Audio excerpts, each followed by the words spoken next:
अब जब वो नए नवेले महाराज ने बात अपनी पूरी रख ली, आधा घंटा हो गया। आधा घंटा होने के बाद जब महाराज ने कहा कि आदमी द्रव्य के प्रति जागरूक है, क्षेत्र के प्रति जागरूक है, काल के प्रति जागरूक है, 3 जागरूकता तो उस साधु ने बता दी। आचार्य जी ने देखा इसको बोलने बोला था, इसको ट्रिक बताई तो ये तो बोलते ही चला जा रहा है।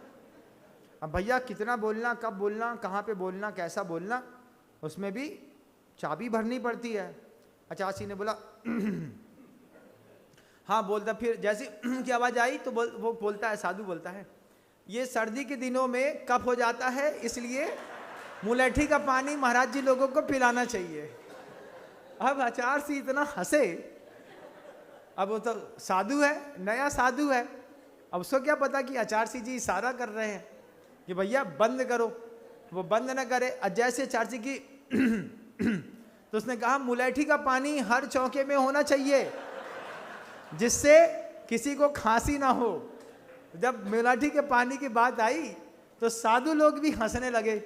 आचार्य जी की तरफ देखा, फिर धीरे से इशारा किया, शॉर्ट टाइम टर्म्स के लिए बोला था, पूरा मंच लूटने के लिए नहीं बोला था, शांत बैठ जाओ।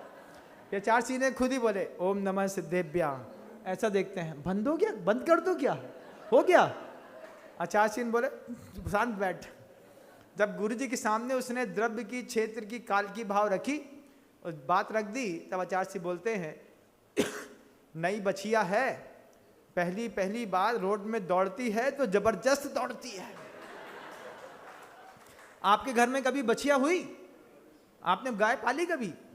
नहीं पाली होगी। शहर के लोने वाले तुम का जानो, जब नई गाय जब नई बछिया देती है, साफ सफेद चक बिल्कुल, तो उसको खड़ा करने के बाद दूसरे दिन जब उसको रोड में छोड़ते हैं तो वो इतना स्पीड में दौड़ती है, फिर आती है, फिर दौड़ती है, फिर आती है। कई बार गाड़ी से टकरा जाती है, गिर जाएगी, फिर उठ जाएगी दूसरे दिन। तो आचार्य जी कहते हैं नई नई बछिया है, पहली बार सड़क में छोड़ा तो दौड़ रही है, रुकने का नाम ही नहीं लेती है। तो वो बोलते हैं अरे बछिया को क्या पता कहाँ रुकना पड़ता है। आचार्य फिर बगल में बैठे साधु ने शांत किया। फिर गुरु महाराज ने भाव के ऊपर जबरदस्त प्रवचन दिया। गुरु जी ने कहा जिसके जीवन में आलोचना, प्रतिक्रमण, तदुभय, विवेक, व्युत्सर्ग, परिहार और तपच्छेद और उपस्थापन नहीं है, उसके जीवन में बड़ा संशय रहता है। और समय इतना तो छोटे ही महाराज खा गए थे। आचार्य जी 5 मिनट बोले, उन्होंने भी बोधि समाधि कर ली। फिर कमरे में आकर के बड़ा आनंद आया। कमरे में आने के बाद आचार्य जी बोलते हैं, वो गए साधु, महाराज जी हमने कोई गलती तो नहीं कर दी? अरे गलती, आप तो प्रवचनकार निकले, द्रव्य की अपेक्षा, क्षेत्र की अपेक्षा, काल की अपेक्षा। बोले महाराज भाव की अपेक्षा बोलना बाकी है, अगले संडे को मौका दीजिएगा। आचार्य जी बोलते हैं जाओ अपने कमरे में बैठो।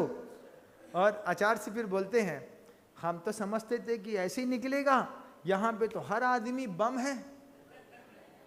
फिर आचार्य जी ने अगले संडे किसी और को दिया, फिर अगले संडे किसी और को। साल में सिर्फ एक बार आया तो भाव की बात उनके मन में दबी रह गई। आपने 1 घंटे में इस उत्प्रेक्षा, इस रूपक के साथ जिन चीज़ों को ग्रहण किया है, उन चीज़ों को यथार्थ में समझने और स्वीकार करने की कोशिश करिएगा। जब कोई वक्ता बोलता है तो उसमें यथार्थ बहुत होता है। कई बार सत्य के प्रस्तुतिकरण के लिए कुछ रूपक भी बनाने पड़ते हैं।